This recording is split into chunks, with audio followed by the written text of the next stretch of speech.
Hello, besties. Welcome to today's story. Sit back, relax, and enjoy. Hello, besties. Welcome to today's story about Jun Wong. 32, Korean American, $4.2 billion, two companies, one Manhattan penthouse, and one secret that no Forbes cover ever printed. He was infertile. Doctors confirmed it. He accepted it, moved on until two kids walked into his office, looked him dead in the face, and said four words that stopped his entire world. You are our father. The glass doors of Halo Corp slid open. Two children walked in, a boy and a girl, 8 years old, Crown Heights Academy uniforms, cartoon backpacks. They crossed the marble lobby like they had a meeting scheduled, stopped at the reception desk, and the boy looked up at the woman behind it and said, "We need to see Jun Wong. Tell him his children are here." The receptionist, Jessica, looked at them, looked around, looked back at them. I'm sorry? Jun Wong, Nova repeated. Your CEO, we need to see him. Jessica leaned forward slightly. Sweetheart, this is a corporate headquarters. You can't just walk in and— We didn't just walk in, Kai said. We planned this.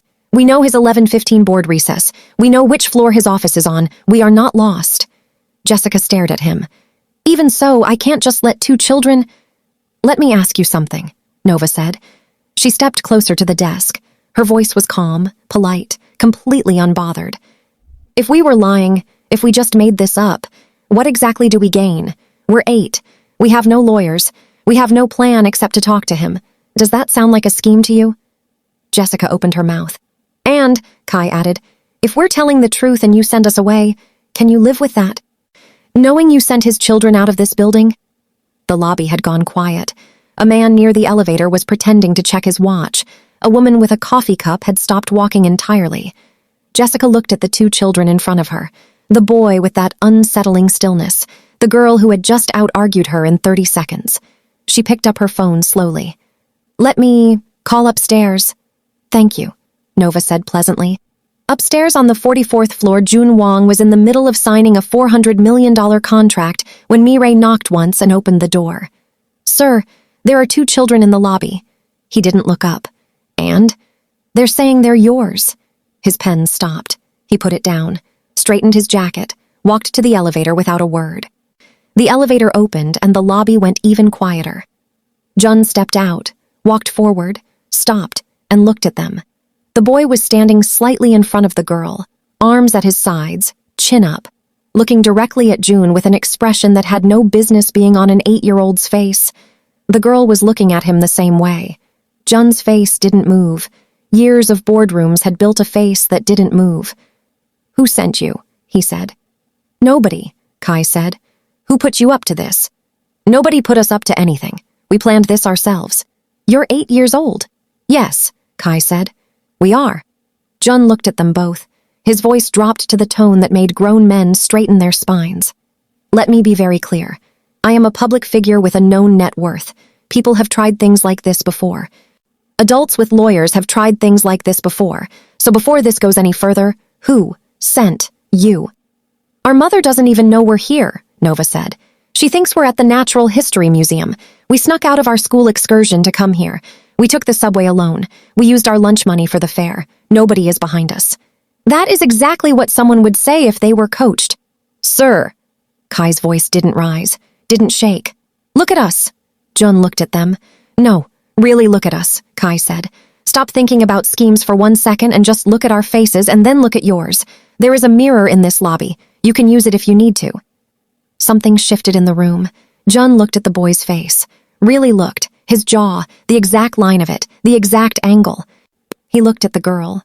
Her eyes. That particular steadiness. He had seen it in photographs of himself since childhood. He looked away. Resemblance proves nothing, he said. Genetics are complicated. We brought more than our faces, Nova said. She reached into her backpack and removed a Ziploc bag with both hands.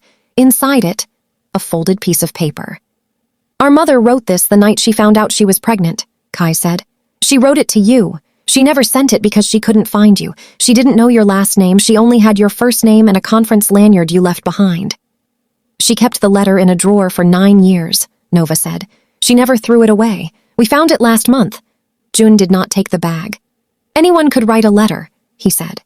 Read it, Kai said simply. Then tell us anyone could have written that. Jun looked at the bag, looked at them, took it. He unfolded the letter slowly. The handwriting was a woman's. Careful at the beginning, then faster, the ink pressing harder as the emotion of it took over midway through. I met you for one night and you made me feel like I existed fully. You left before I could tell you my last name. Now I'm carrying 2 lives that belong to both of us, and I don't know where you are.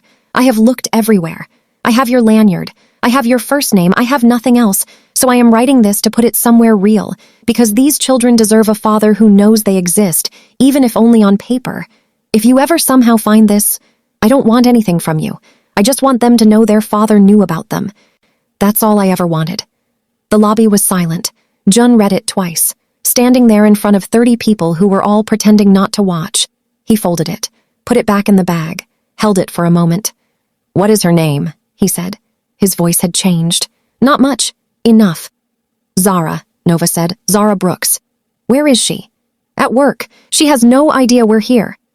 Jun stood very still, looking at them. He was a man who had built $2 billion companies by being right about things, by reading situations correctly, by not being fooled.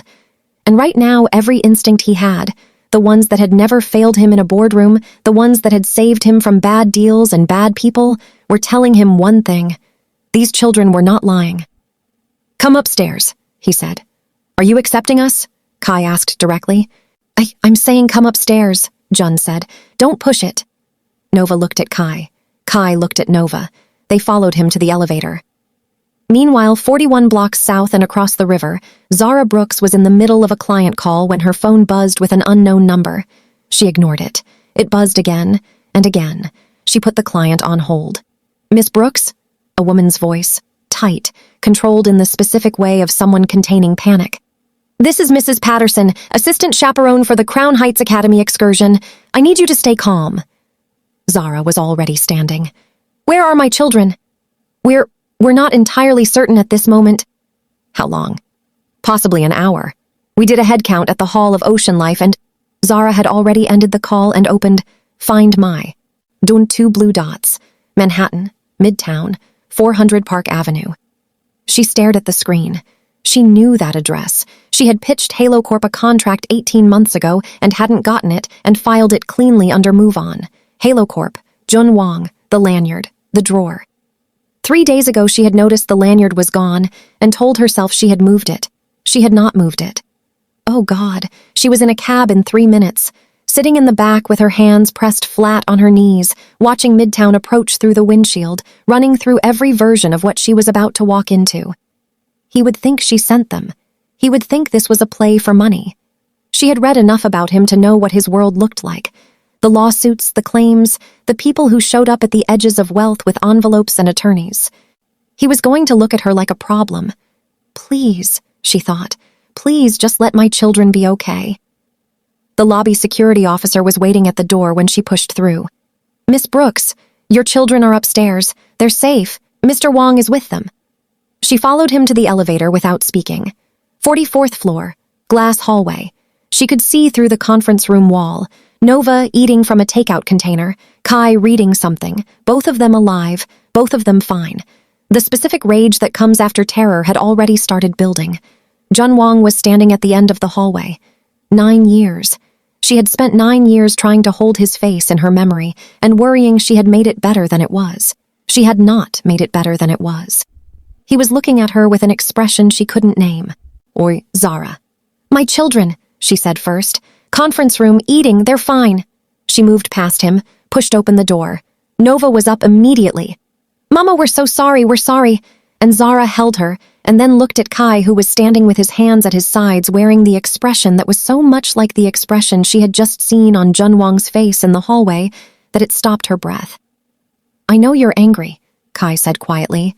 "We will talk about it," Zara said. "Later." She straightened, turned. Jun was in the doorway. She walked out and pulled the door behind her and looked at him. "I didn't send them," she said. "I didn't know. I need you to know that." "I know you didn't," he said. She had rehearsed a defense of that statement the whole cab ride. His agreement threw her completely. "You know? Your son described the planning in detail. Subway routes, schedule research. They saved their lunch money for the fare." A pause. He's 8 years old. I know how old he is, she said. I read the letter. Zara went still. They brought it, he said. You wrote it 9 years ago. She had genuinely forgotten that letter existed. It had been in that drawer so long it had stopped being real. Zara. Something in his voice shifted. I need to tell you something. I was told 8 years ago by multiple specialists that I cannot have children. Medically impossible. I believed it completely. I still believed it this morning when I stepped out of that elevator. She looked at him. Which means I left that morning not knowing, and spent 8 years...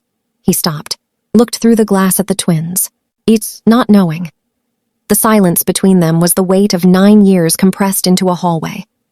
I tried to find you, she said. After I found out, I searched for months. I only had your first name in the lanyard. I know. My team found a forum post.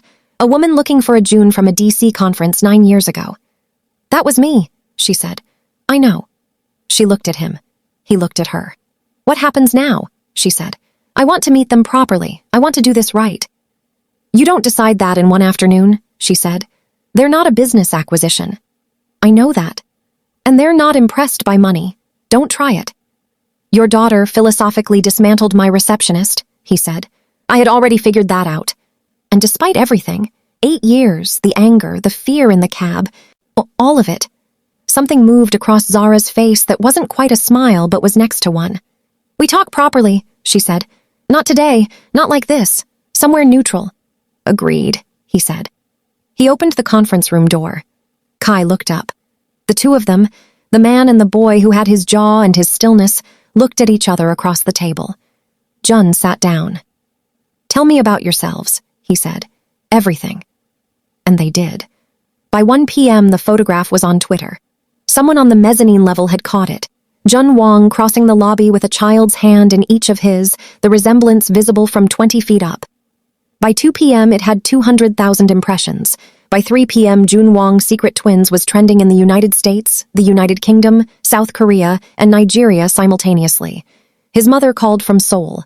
On 4 times, he answered the 4th. Are they real? In Korean. No preamble. Yes, he said. Silence. Then softly, send photographs. He sent 3. She called back in 5 minutes. The boy has your grandfather's hands, she said. Then she hung up. They were putting on their coats to leave. Zara with her bag, the twins with their backpacks, the careful, tentative energy of 2 people who had agreed to continue something too large for one afternoon, when the door opened without a knock. Mireille. Her face completely wrong. Sir, I'm so sorry. There are police officers downstairs. They're asking for Miss Brooks. Zara turned. 2 officers stepped into the doorway, badges out. Zara Brooks? Yes. You are under arrest for paternity fraud. Jun was on his feet. What? On whose complaint? The officer's voice did not change. A formal complaint was filed this morning, sir. Miss Brooks is accused of falsely identifying you as the biological father of her children for financial gain.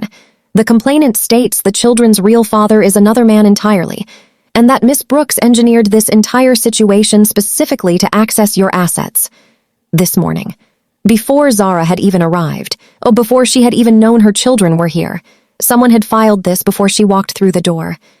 Jun looked at Zara, and for the first time, after the letter, after the conversation, after the 40 minutes in that conference room watching her children make him feel things he had stopped believing were possible, something crossed her face that he had not seen all afternoon.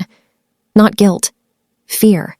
The specific fear of someone who knows something they have not yet said. Zara. His voice dropped to almost nothing. Are those my children? She opened her mouth. Ma'am, you need to come with us now. Zara. The door closed behind her. June stood alone in the conference room. Down the hallway, he watched the elevator doors close around her.